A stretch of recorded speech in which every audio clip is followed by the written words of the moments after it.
చాలా ఇంపార్టెంట్ 10వ అంశం సెప్టెంబర్ 18వ తేదీన ఆమోదించిన కేంద్ర కేబినెట్ ఆమోదించిన మరొక కీలకమైనటువంటి అంశము ఎన్సిఓఈ ఏర్పాటుకు ఆమోదం. ఎన్సిఓఈ ఏర్పాటుకు ఆమోదం చాలా ఇంపార్టెంట్ అయినటువంటి అంశం, చాలా ఇంపార్టెంట్. ఎన్సిఓఈ అంటే national centre of excellence. National centre of excellence. ఈ నేషనల్ సెంటర్ ఆఫ్ ఎక్సలెన్స్ అనేది భారత మీడియా రంగం, భారత వినోద రంగానికి సంబంధించినటువంటి కేంద్రం. ఈ సెంటర్ ఆఫ్ ఎక్సలెన్స్ని ముంబైలో ఏర్పాటు చేయడానికి కేంద్ర మంత్రి మండలి లేదా క్యాబినెట్ ఆమోదం తెలిపింది. ఈ నేషనల్ సెంటర్ ఆఫ్ ఎక్సలెన్స్ అనేది దేనికోసము ఉద్దేశించబడినది అంటే ఏవిజిసిఎక్స్ఆర్ అంటారు. ఏవిజిసిఎక్స్ఆర్ యానిమేషన్. ఏ అంటే యానిమేషన్, వి అంటే విజువల్ ఎఫెక్ట్స్, జి అంటే గేమింగ్, సి అంటే కామిక్స్, ఎక్స్ఆర్ అంటే ఎక్స్టెండెడ్ రియాలిటీ. అంటే భారతదేశంలో మీడియా రంగంలో లేదా వినోద రంగంలో ఎంటర్టైన్మెంట్ ఫీల్డ్లో animation, visual effects, gaming, comics, extended రియాలిటీలో ఈ సెంటర్ని ఏర్పాటు జరుగుతుంది. ఈ సెంటర్ ఆఫ్ ఎక్సలెన్స్ని, నేషనల్ సెంటర్ ఆఫ్ ఎక్సలెన్స్ని కంపెనీల చట్టం 2013 కంపెనీల చట్టం 2013 క్రింద సెక్షన్ 8 కంపెనీగా ఏర్పాటు చేయబోతున్నారు. సెక్షన్ 8 కంపెనీగా. కంపెనీల చట్టం 2013లో సెక్షన్ 8 కంపెనీగా ఏర్పాటు చేస్తున్నారు. సెక్షన్ 8 కంపెనీ అంటే నాన్ ప్రాఫిట్ ఆర్గనైజేషన్ అని అర్థం. లాభాపేక్ష లేని సంస్థగా ఈ సంస్థని ఏర్పాటు చేయబోతున్నారు. దీనిని ఫిక్కీ సిసిఐ లో నమోదైన పరిశ్రమల సహకారంతో ఏర్పాటు చేయబోతున్నారు. ఫిక్కీ అంటే federation of Indian chambers of commerce and industry. CCI అంటే కాంపిటిటివ్ కమిషన్ ఆఫ్ ఇండియా. ఈ రెండు సంస్థల వద్ద రిజిస్టర్ అయిన పరిశ్రమల భాగస్వామ్యంతో national centre of excellence for animation, visual effects, gaming and extended reality in Mumbai. అయితే కేంద్ర ఆర్థిక శాఖ 2022-23 బడ్జెట్లో ఈ యానిమేషన్, విజువల్ ఎఫెక్ట్స్, గేమింగ్స్ కోసం ఒక టాస్క్ ఫోర్స్ ఏర్పాటు చేయాలని నిర్ణయించారు. ఆ టాస్క్ ఫోర్స్ ప్రకారమే ఈ నేషనల్ సెంటర్ ఆఫ్ ఎక్సలెన్స్ని ఏర్పాటు చేయబోతున్నారు. Film making, over the top, సింపుల్గా మనం ఓటీటీ అంటాం, ఓటీటీ, గేమింగ్, వాణిజ్య ప్రకటనలు, ఆరోగ్యము, విద్య, ఇతర సామాజిక రంగాలతో సహా మొత్తం మీడియా వినోద రంగంలో ఏవిజిసిఎక్స్ఆర్ అనేది ఒక కీలక పాత్ర పోషిస్తుంది. దాన్ని మరింత మెరుగ్గా అందించడం కోసం ఈ సెంటర్ ఆఫ్ ఎక్సలెన్స్ని ఏర్పాటు చేస్తున్నట్లుగా కేంద్రం ప్రకటించింది. ఇవి మనకి సెప్టెంబర్ నెలలో వచ్చినటువంటి చాలా కీలకమైనటువంటి, సెప్టెంబర్ 18న కేంద్ర కేబినెట్ ఆమోదించినటువంటి కీలకమైనటువంటి మంత్రి మండలి ఆమోదాలు. ఇప్పుడు సెప్టెంబర్ 11వ తేదీన 2024న ప్రధానమంత్రి నరేంద్ర మోదీ అధ్యక్షతన జరిగిన కేంద్ర మంత్రి మండలి సమావేశంలో తీసుకున్న నిర్ణయాలు 6 ఉన్నాయి. ఆ 6 అంశాలను ఇప్పుడు మనం చూద్దాం. 6 approvals by the union cabinet under the chairmanship of Narendra Modi was given its green signal on September 11th, 2024. అందులో మొదటిది ఏమిటి అంటే మిషన్ మౌజం. చాలా ఇంపార్టెంట్ అయినటువంటి అంశం ఇది, ఖచ్చితంగా గుర్తుపెట్టుకోండి. మిషన్ మౌసం. ఈ మిషన్ మౌసం అనేది 2 సంవత్సరాల పాటు 2000 కోట్ల రూపాయలతో దీనిని అమలు చేయబోతున్నారు. కేంద్ర భూ విజ్ఞాన మంత్రిత్వ శాఖ, union ministry of earth sciences ప్రతిపాదన మేరకు ఈ మిషన్ మౌసంని కేంద్ర కేబినెట్ ఆమోదించింది. త్వరలో లాంచ్ చేయబోతుంది. వాతావరణానికి సంబంధించినటువంటి పూర్తి స్థాయి సమాచారాన్ని, ఖచ్చితమైన సమాచారాన్ని ప్రజలకి అందించడం ఈ మిషన్ మౌసం యొక్క ప్రధానమైనటువంటి ఉద్దేశం. To provide precision information about the atmospheric conditions to the all people in India as well as world. తీవ్రమైన వాతావరణ ఘటనలు, వాతావరణ మార్పుల ప్రభావాలను ఎదుర్కోవడంలో పౌరులను మరింత సన్నద్ధం చేయడం ఈ మిషన్ మౌసం యొక్క ఉద్దేశ్యం. అలాగే మిషన్ మౌసంలో భాగంగా భారతదేశము వాతావరణ శాస్త్రాలలో ముఖ్యంగా వాతావరణ నిఘా, సర్వేలెన్స్, మోడలింగ్, ముందస్తు హెచ్చరిక, ప్రికాషన్స్ అంటారు, నిర్వహణలో పరిశోధన, రీసెర్చ్, డెవలప్మెంట్, అభివృద్ధి, సామర్థ్యాన్ని విశేషంగా వివరించడం జరుగుతుంది. అలాగే ఈ మిషన్ మౌసం వ్యవసాయము, విపత్తు నిర్వహణ, పర్యావరణము, విమానయానము, నీటి వనరులు, విద్యుత్, పర్యాటకము, షిప్పింగు, రవాణా, ఇంధనం, ఆరోగ్యం వంటి అనేక రంగాలకు నేరుగా ప్రయోజనం చేకూరుస్తుంది. Mission Mausam directly useful for the agriculture, disaster management, environment, air force sector, irrigation sector, power sector, tourism sector, shipping, transport, fuel, health, and also different kinds of sectors. It will be used. ఈ machine మౌసంని అమలు చేయడానికి ministry of earth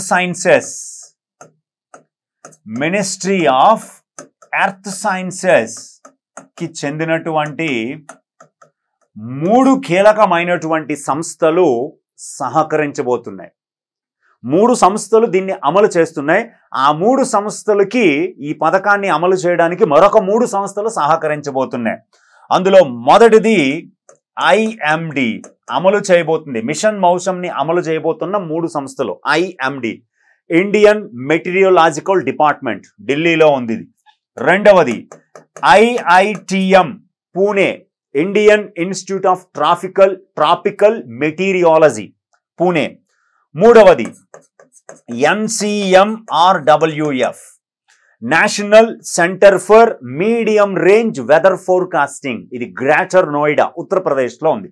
ఈ 3 సంస్థలు ఈ machine మౌసంని అమలు చేస్తున్నాయి. అయితే ఈ అమలు చేయడానికి మరొక మినిస్ట్రీ ఆఫ్ ఎర్త్ సైన్సెస్లోని మరొక 3 సంస్థలు ఈ 3 సంస్థలకి సహకారికంగా పనిచేస్తాయి, సహాయం చేస్తాయి. అందులో ఒకటవది ఇన్కాయిస్, హైదరాబాద్. ఇన్కాయిస్ అనేది హైదరాబాద్లో ఉంది. Indian national Centre for ocean information services, Hyderabad. రెండవది NCPOR, గోవాలో ఉందండి, national Centre for polar research, ocean research. And మూడవది NIOT, చెన్నై అండి, national institute of ocean technology. ఈ 3 సంస్థలకి సహకరిస్తూ మిషన్ మౌసంని భారతదేశ వ్యాప్తంగా అమలు చేస్తాయి. చాలా ఇంపార్టెంట్ అయినటువంటి ఇష్యూస్. నెక్స్ట్ రెండవది కీలకమైనటువంటి అంశం ఇది, ఖచ్చితంగా ఇది కూడా గుర్తుపెట్టుకోవాలి మనం. PMGSY4 కి ఆమోదం. చాలా చాలా ఇంపార్టెంట్ అయినటువంటి అంశం ఇది. PMGSY అప్రూవ్డ్, 4th phase నాలుగవ దశ. PMGSY అంటే ప్రధాన్ మంత్రి గ్రామ్ సడక్ యోజన. ప్రధానమంత్రి గ్రామ్ సడక్ యోజన. ప్రధానమంత్రి గ్రామ్ సడక్ యోజన నాలుగవ దశ. దేశంలో ప్రతి మారుమూల గ్రామానికి రోడ్లను నిర్మించి పక్కనే ఉన్నటువంటి గ్రామాలతోనూ పక్కనే ఉన్న నగరాలతోనూ పట్టణాలతోని అనుసంధానించడం ఈ పథకం యొక్క ప్రధానమైనటువంటి ఉద్దేశం. 2000 సంవత్సరం డిసెంబర్ నెలలో ఈ గ్రామ్ సడక్ యోజనని అప్పటి ప్రధానమంత్రి అటల్ బిహారీ వాజ్పేయి గారు ఈ స్కీమ్ని తీసుకురావడం జరిగింది. ప్రధాన్ మంత్రి గ్రామ్ సడక్ యోజన.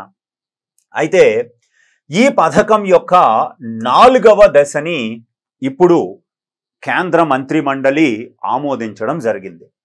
ఈ పథకాన్ని అంటే ఈ 4వ దశని 2024-25 నుండి 2028-29ల మధ్య అంటే 5 సంవత్సరాల పాటు ఈ ప్రధానమంత్రి గ్రామ్ సడక్ యోజన 4వ దశని అమలు చేయబోతున్నారు. ఈ 5 సంవత్సరాల కాలానికి గాను సుమారుగా 70,125 కోట్లతో ఈ 5 సంవత్సరాల కాలానికి ఈ 4వ దశ ప్రధానమంత్రి గ్రామ్ సడక్ యోజనని ఇంప్లిమెంట్ చేయడానికి కేంద్ర కేబినెట్ ఆమోదం తెలిపింది. అయితే ఇది కూడా కేంద్ర ప్రాయోజిత పథకమే కాబట్టి ఇందులో కేంద్రం వాటా కూడా ఉంటుంది, సెంట్రల్ గవర్నమెంట్ యొక్క షేర్ కూడా ఉంటుంది, అలాగే స్టేట్స్ షేర్ కూడా ఇందులో ఉంటుంది. 49,087.50 కోట్లని సెంట్రల్ గవర్నమెంట్ భరిస్తే 21,037.50 కోట్లని రాష్ట్రాలు భరించాలి. 49,087.50 కోట్లు కేంద్రము, 21,037.50 కోట్లనేమో రాష్ట్రాలు భరిస్తాయి ఈ 4వ దశ ప్రధానమంత్రి గ్రామ్ సడక్ యోజన. అయితే ఈ పథకం 4వ దశ పథకం యొక్క ఉద్దేశం ఏమిటంటే దేశవ్యాప్తంగా ఉన్న 25,000 ఆవాసాలకి లేదా గ్రామాలకి 25,000 గ్రామాలకి 62,500 కిలోమీటర్ల రహదారిని నిర్మించాలని లక్ష్యము. ఆర్థిక సహాయం అందిస్తారు దీనికోసం. 25,000 ఆవాసాలకి 62,500 కిలోమీటర్ల రహదారుల నిర్మాణం కోసం ఈ 4వ దశని ఆమోదం తెలపడం జరిగింది. అయితే ఏ గ్రామాలు ఈ రహదారులు నిర్మాణానికి ఆల్ వెదర్ రోడ్స్ అండి, మట్టి రోడ్లు వేయకూడదు, తార్ రోడ్ అయినా వేయాలి, సిమెంట్ రోడ్స్ అయినా వేయాలి. ఆల్ వెదర్ రోడ్స్ అంటారు, అన్ని వాతావరణ పరిస్థితుల్ని తట్టుకునే రోడ్లు. 2011 జనాభా లెక్కల ప్రకారము ఆ ఆవాసం ఏ ఆవాసాలు ఎలిజిబిలిటీ అంటే 2011 జనాభా లెక్కల ప్రకారము మైదాన ప్రాంతాలలో అయితే, ప్లెయిన్ ఏరియాస్లో అయితే 500 అంతకంటే ఎక్కువ జనాభా ఉండి రహదారి సౌకర్యం లేకుండా ఉంటుందో ఆ గ్రామము. అలాగే చాలా కీలకం, ఈశాన్య రాష్ట్రాలు అంటే నార్త్ ఈస్టర్న్ స్టేట్స్ కావచ్చు, పర్వత ప్రాంత రాష్ట్రాలు అంటే పర్వతాల్లో ఉన్నటువంటి రాష్ట్రాల్లో ఉన్న ప్రాంతాలు కావచ్చు, కేంద్రపాలిత ప్రాంతాలు, ప్రత్యేక హోదా ఉన్నటువంటి రాష్ట్రాల్లో ఉన్న గ్రామాలైతే 250 అంతకంటే ఎక్కువ జనాభా ఉన్న గ్రామాలు, రోడ్లు లేని గ్రామాలు. అలాగే వామపక్ష అతి ప్రభావిత ప్రాంతాల్లో అంటే నక్సల్స్ ప్రభావము లేదా టెర్రరిజం లేదా మన దేశంలో అయితే నక్సల్స్ అంటారు లేదా తీవ్రవాదులు, నక్సల్ ప్రభావిత ప్రాంతాలలో అయితే 100 కంటే ఎక్కువ జనాభా ఉన్నటువంటి గ్రామాలు లేదా ఆవాసాలు, రహదారులు లేకుండా ఉన్న ఈ క్రైటీరియాతో ఉన్న గ్రామాలు ఈ పథకంలో రోడ్లు నిర్మించుకోవడానికి అర్హులుగా పరిగణించబడతాయి. చాలా ఇంపార్టెంట్ అయినటువంటి అంశం. అయితే ఈ PMGSY ప్రధానమంత్రి గ్రామ్ సడక్ యోజన 4వ దశకి సంబంధించి రోడ్ల నిర్మాణం అనేది అంతర్జాతీయ ప్రమాణాలు, ఉత్తమ విధానాలని పాటిస్తూ నిర్మిస్తారు. కోల్డ్ మిక్స్ టెక్నాలజీని, వ్యర్థ ప్లాస్టిక్ని, ప్యానెల్డ్ సిమెంట్ కాంక్రీట్ని, కణపూరిత కాంక్రీట్ని, లోతట్టు ప్రాంత పునరుద్ధరణ, నిర్మాణ వ్యర్థాల వినియోగము, ఫ్లై యాష్, స్టీల్ వ్యర్థాల వినియోగం వంటి విధానాలను ఉపయోగించి రోడ్లు నిర్మించుకోవచ్చు. అలాగే ఈ PMGSY 4వ దశలో రహదారి ప్రణాళికని ప్రధానమంత్రి గతిశక్తి అనే పోర్టల్ ద్వారా ఆమోదం తెలుపుతారు మరియు రూపొందిస్తారు. గతిశక్తి పోర్టల్. అయితే 2000 సంవత్సరంలో ప్రధానమంత్రి గ్రామ్ సడక్ యోజనని అప్పటి ప్రధానమంత్రి వాజ్పేయి గారు ప్రారంభించారని చెప్పాం. ఇది 2012 వరకు కొనసాగింది అనుకోండి. 2013లో 2వ దశ ప్రారంభమైంది. 2019లో 3వ దశని ప్రారంభించారు. మొదటి దశలో ఎక్కువ రహదారులు నిర్మించబడినాయి. 2013లో ప్రారంభించిన PMGSY 2వ దశలో 50,000 కిలోమీటర్ల లక్ష్యంగా పెట్టుకున్నారు.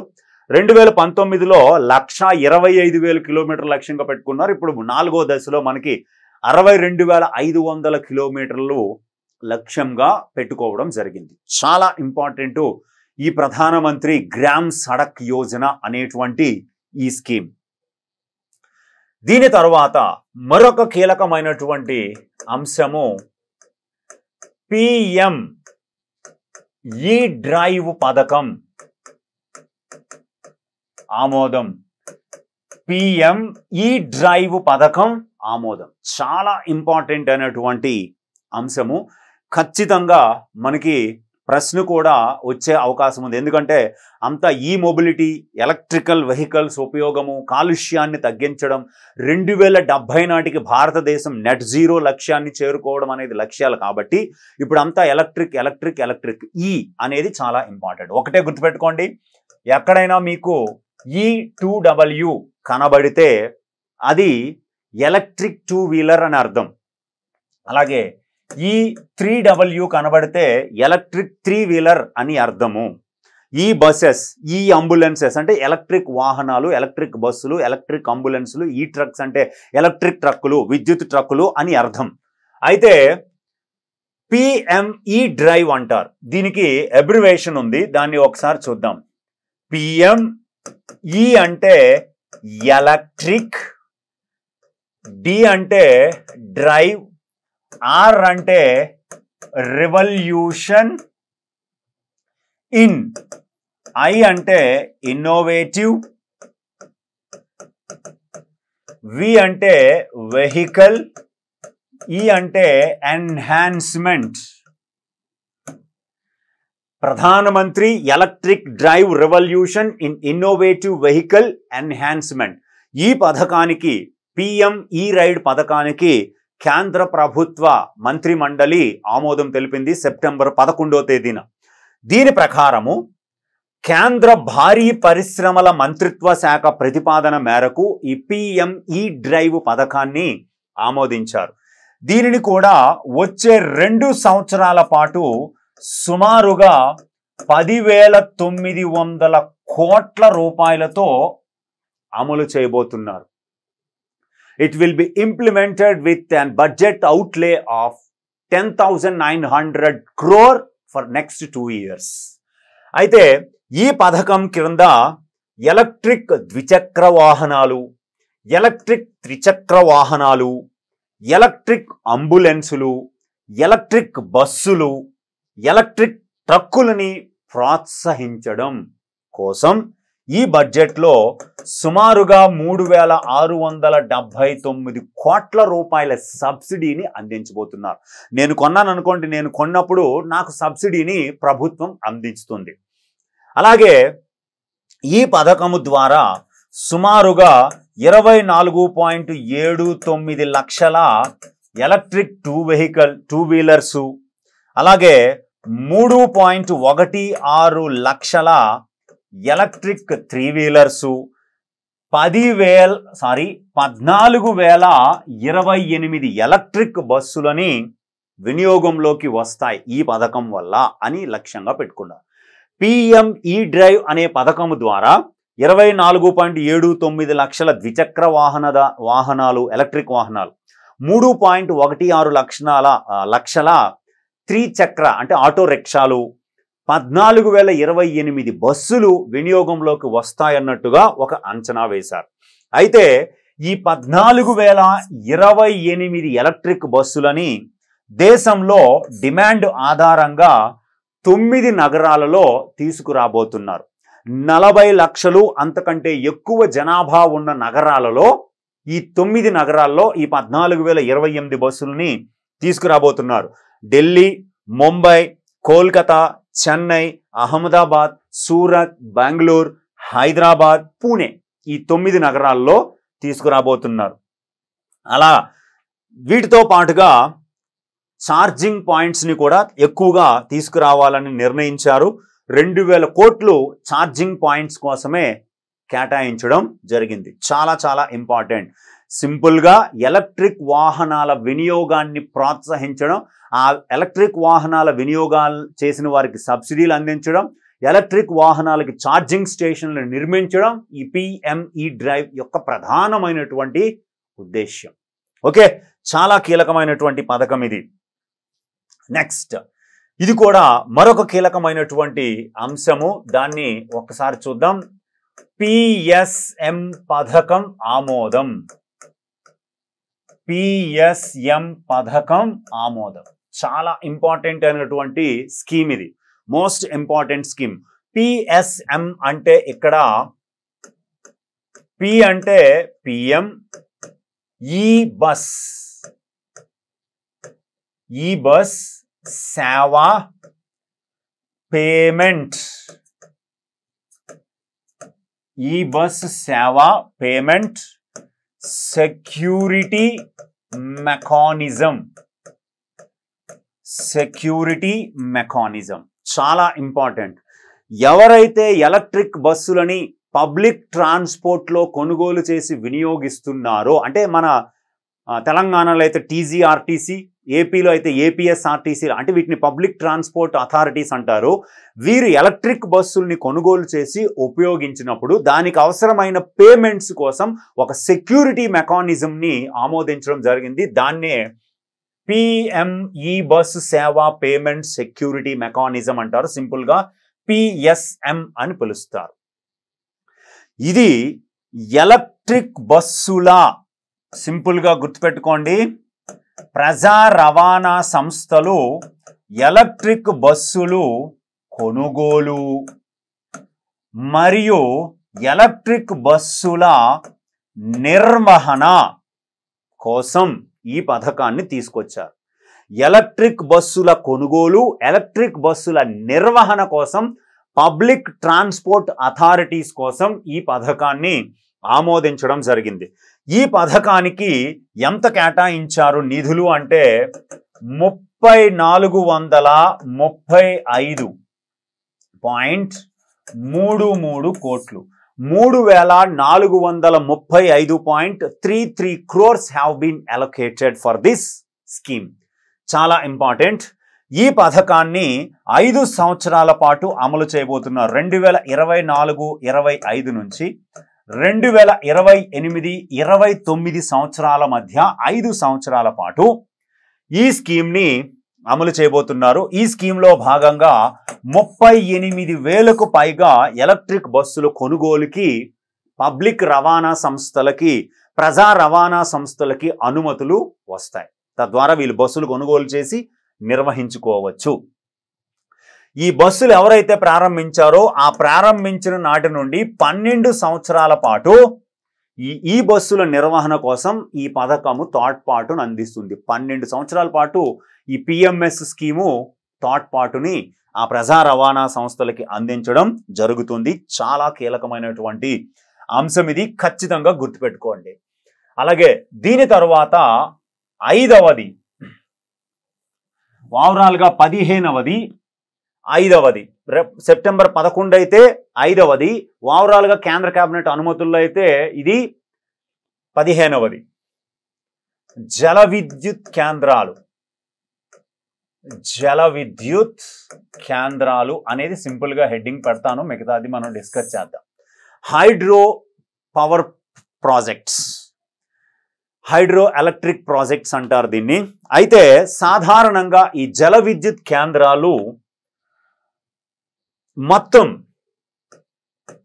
ఆమోదించిన దాని ప్రకారము 12,461 కోట్ల వ్యయంతో జల విద్యుత్ ప్రాజెక్టులలో మౌలిక సదుపాయాల కల్పన, మౌలిక సదుపాయాల మెరుగు మరియు ఆ మెరుగు కోసం, మౌలిక సదుపాయాల మెరుగు కోసము ఆర్థిక దన్నుగా నిలబడడం కోసము కేంద్ర జల విద్యుత్ మంత్రిత్వ శాఖ చేసిన ప్రతిపాదన మేరకు కేంద్ర కేబినెట్ ఈ జల విద్యుత్ కేంద్రాల మౌలిక సదుపాయాలకి ఆమోదం తెలపడం జరిగింది.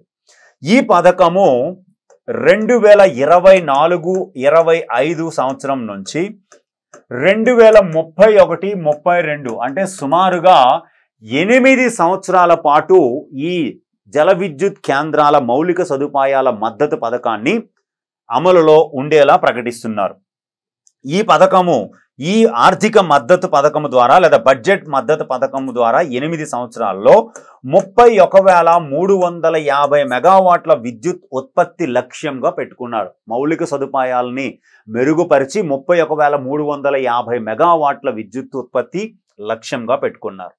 అయితే ఈ పథకంలో భాగంగా కొండ ప్రాంతాల్లోనూ, ఎత్తైన ప్రాంతాల్లోనూ, రహదారి సదుపాయాలు లేని ప్రాంతాల్లోనూ జల విద్యుత్ కేంద్రాలను నిర్మిస్తున్నారు. దానికి మౌలిక సదుపాయాలు ఉండడం లేదు.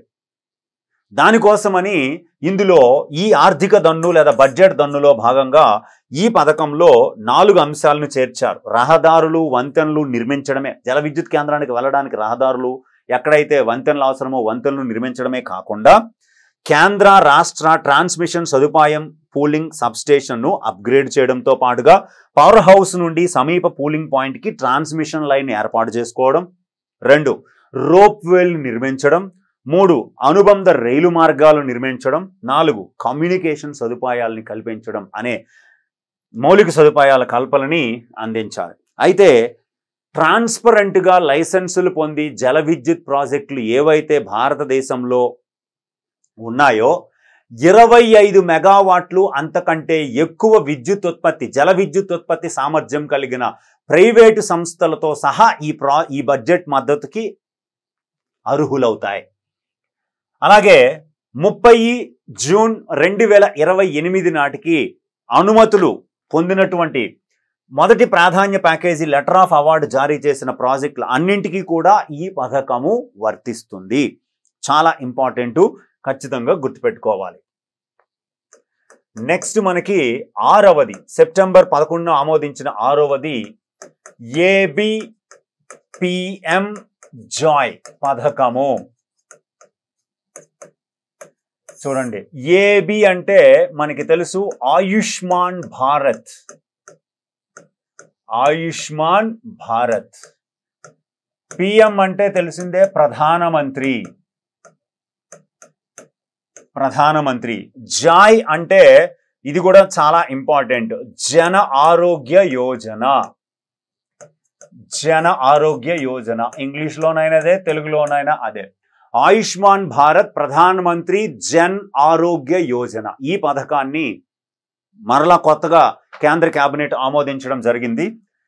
ఈ కొత్త ఆమోదం ప్రకారము ఆదాయంతో సంబంధం లేకుండా, కుటుంబం ఆదాయంతో ఎలాంటి సంబంధం లేకుండా ఆ కుటుంబంలో 70 సంవత్సరాలు అంతకంటే ఎక్కువ వయసు ఉన్న వృద్ధులు ఎవరైనా ఉంటే వారికి ఆయుష్మాన్ భారత్ ప్రధానమంత్రి జన్ ఆరోగ్య సురక్ష పథకం క్రింద, జన్ ఆరోగ్య యోజన పథకం క్రింద ఆరోగ్య బీమాని అందించడానికి కేబినెట్ ఆమోదం తెలిపింది. ఆరోగ్య బీమా అందించడానికి కేబినెట్ ఆమోదం తెలిపింది. చాలా ఇంపార్టెంట్ అయినటువంటి అంశం ఇది, చాలా ఇంపార్టెంట్. అయితే ఈ ఆరోగ్య బీమా 5 లక్షల వరకు అందించబోతున్నారు. ఆల్రెడీ ఆ కుటుంబానికి అన్ని రకాల సదుపాయాలు ఉన్నా కూడా, ఆదాయం ఎక్కువ ఉన్నా కూడా ఈ 5 లక్షల సంవత్సరానికి బీమా, ఆరోగ్య బీమా సదుపాయాన్ని 70 సంవత్సరాలు అంతకంటే ఎక్కువ వయసు ఉన్నటువంటి వృద్ధులకి అందించాలని ప్రభుత్వము నిర్ణయించడం జరిగింది. అయితే ఇక్కడ కీలకమైనటువంటి అంశం ఏమిటి అనే దాన్ని ఒకసారి చూస్తే చాలా ఇంపార్టెంట్. 2024 ఏప్రిల్లో భారత ప్రధానమంత్రి నరేంద్ర మోదీ ఈ ఆయుష్మాన్ భారత్లో 70 ఏళ్ళు అంతకంటే ఎక్కువ వయసు ఉన్న వారికి ఎలాంటి అంశాలు ఇవ్వాలి అన్నది మేము పరిశీలిస్తున్నాము. త్వరలోనే దానికి నియమ నిబంధనలు రూపొందిస్తామని ప్రకటించారు. దాని ప్రకారం ఇప్పుడు దాన్ని ఆమోదించారు. దీని వలన 4.5 కోట్ల కుటుంబాలలోని 6 కోట్ల మంది వృద్ధులకి ఈ 5 లక్షల బీమా అనేది అద్భుతమైనటువంటి అంశంగా పరిగణించబడుతుందని చెప్పడం జరుగుతుంది. ఈ PMAJY ఈ ప్రధానమంత్రి జన్ ఆరోగ్య యోజన పథకము ప్రభుత్వం ద్వారా నిధులు సమకూర్చబడుతున్న ప్రపంచంలోనే అతిపెద్ద పథకంగా పరిగణించబడుతుంది. ఈ పథకంలో భాగంగా 12.34 కోట్ల కుటుంబాల నుండి 55 కోట్ల మంది వ్యక్తులకి ప్రతి సంవత్సరం 5 లక్షల ఆరోగ్య బీమాని అందిస్తున్నారు. ఈ ఆయుష్మాన్ భారత్ ప్రధానమంత్రి జన ఆరోగ్య యోజన పథకాన్ని జాతీయ ఆరోగ్య విధానం 2017 ప్రకారము అప్పటి ప్రధానమంత్రి ఇప్పటి ప్రధానమంత్రి నరేంద్ర మోదీ గారు 2018 సెప్టెంబర్ 23వ తేదీన ఈ పథకాన్ని ప్రారంభించడం జరిగింది. ఇప్పుడు 70 సంవత్సరాలు అంతకంటే ఎక్కువ వయసు ఉన్న వృద్ధులకి ఈ పథకాన్ని పొడిగించడం జరిగింది. ఓకే, చాలా చాలా ఇంపార్టెంట్. ఇప్పుడు మనం 2024 సెప్టెంబర్ 2వ తేదీన ప్రధానమంత్రి మోదీ అధ్యక్షతన జరిగిన కేంద్ర కేబినెట్ సమావేశంలో ఆమోదించిన అంశాలు 2. ఆ 2 అంశాలని ఒకసారి మనం చూద్దాం.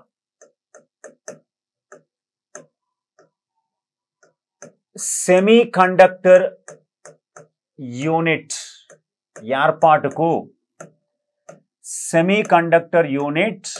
ఏర్పాటుకు ఆమోదం.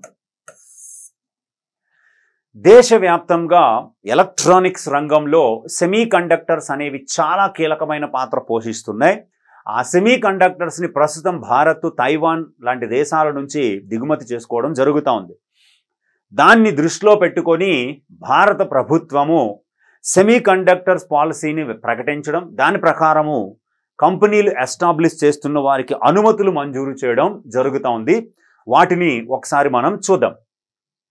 సెప్టెంబర్ 2, 2024 కేంద్ర కేబినెట్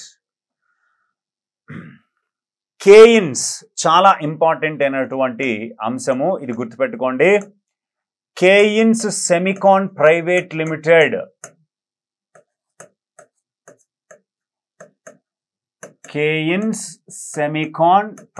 లిమిటెడ్ అనే సంస్థ గుజరాత్లోని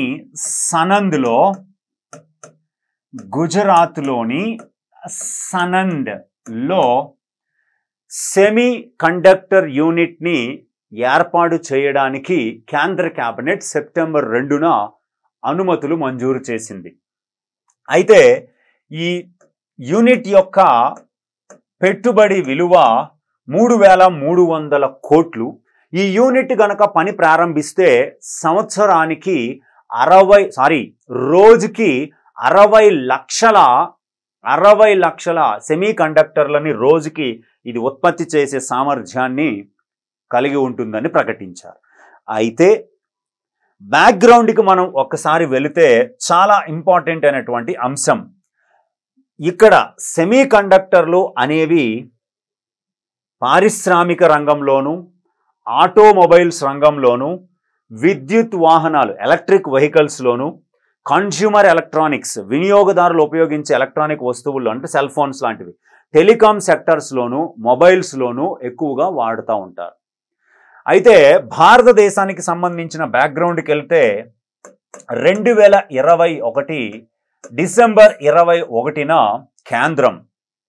కేంద్ర ప్రభుత్వం 2021 ఆన్ December 21 అనౌన్స్డ్ సెమీ కండక్టర్ల అభివృద్ధి మరియు డిస్ప్లే తయారీ కోసం ఒక కార్యక్రమాన్ని డిసెంబర్ 21, 2021న కేంద్రం ప్రకటించింది. దీన్ని ఇంగ్లీష్లో మనం చెప్పుకుంటే programme for development of semiconductors and display manufacturing was announced on December 21st, 2021 by the central government with a budget outlay of 76,000 crores. 76,000 కోట్ల రూపాయలతో ఈ సెమీ కండక్టర్ల అభివృద్ధి మరియు డిస్ప్లే తయారీ పరిశ్రమకు విధానాన్ని ప్రకటించడం జరిగింది. దాని ప్రకారము మనకి దేశంలోని తొలి సెమీ కండక్టర్ యూనిట్కి 2023 జూన్ నెలలో గుజరాత్లోని సనంద్లో ఒక కంపెనీ ఏర్పాటుకి ఆమోదం తెలిపింది. దేశంలోనే తొలి యూనిట్ అది గుజరాత్లోని సనంద్. ఆ తర్వాత 2024 ఈ సంవత్సరం ఫిబ్రవరి నెలలో మరొక 3 యూనిట్లకి సెమీకండక్టర్ యూనిట్లకి ఆమోదం తెలపడం జరిగింది. మరొక 3.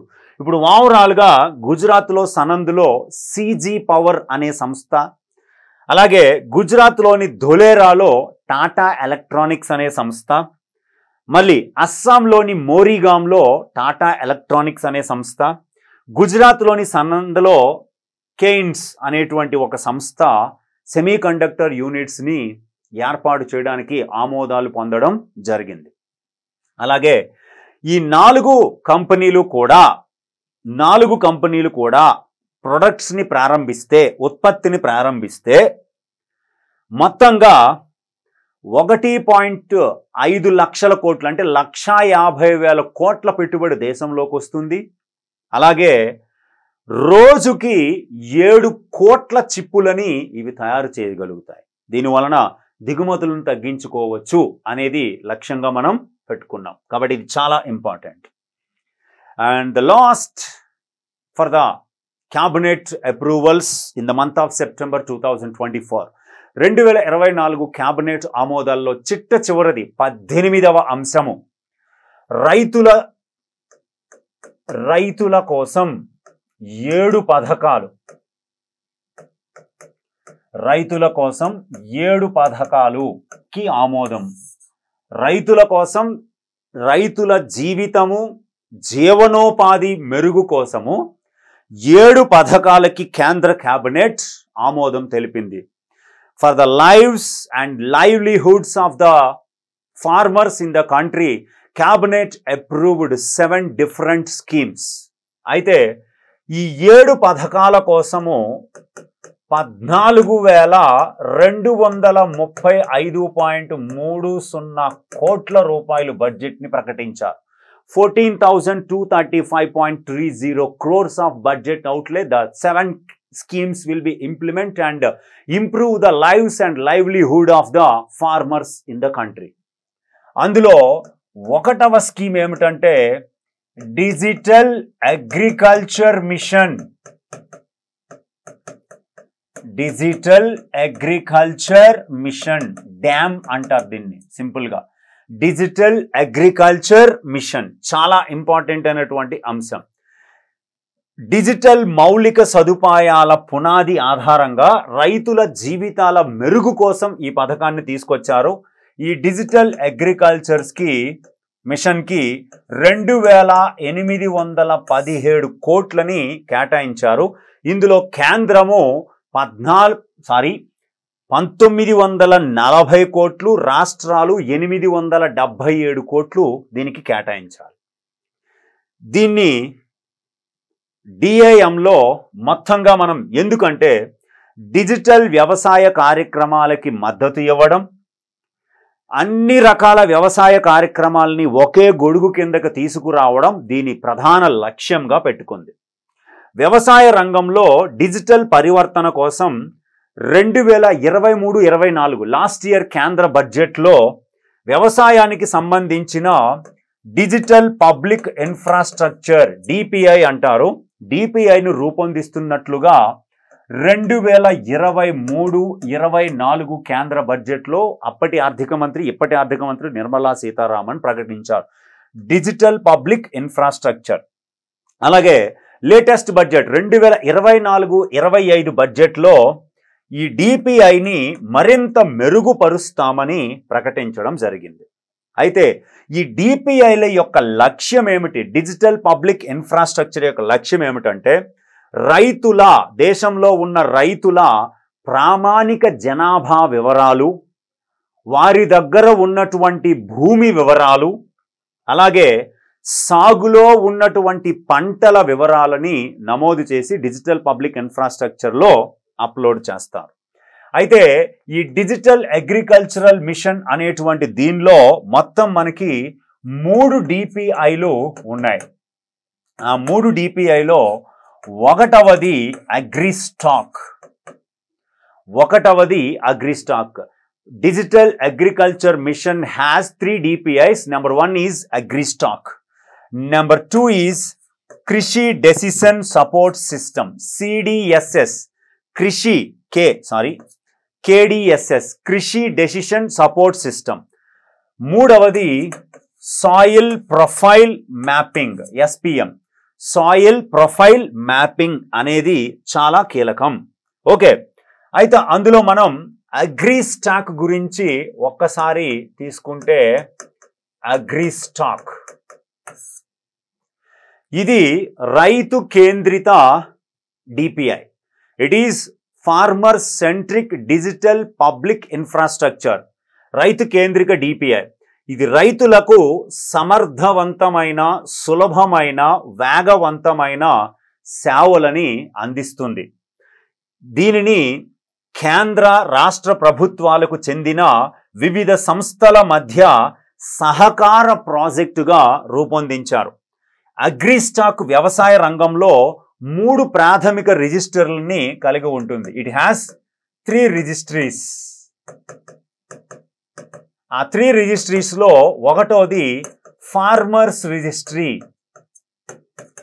అంటే రైతుల registry. 2 village land maps registry, ఆ గ్రామంలో భూముల పటాల రిజిస్ట్రీ ఒకటి ఉంటుంది. రెండోది క్రాప్ జోన్ రిజిస్ట్రీ అంటే పంటల సాగు రిజిస్ట్రీ అనేది ఉంటుంది. అయితే ఈ అగ్రి స్టాక్ లో మొదటిది ఫార్మర్స్ రిజిస్ట్రీ అన్నాం కదా, అందులో భాగంగానే అగ్రి స్టాక్ కింద దేశంలో రైతులందరికీ ప్రస్తుతం మనం వాడుతున్న ఆధార్ కార్డు లాంటి ఒక రైతు గుర్తింపు కార్డుని ఇస్తారు. ఫార్మర్స్ ఐడి అంటారు దాన్ని, డిజిటల్ గుర్తింపు కార్డు, దాన్ని రైతు ఐడి అని కూడా పిలుస్తారు.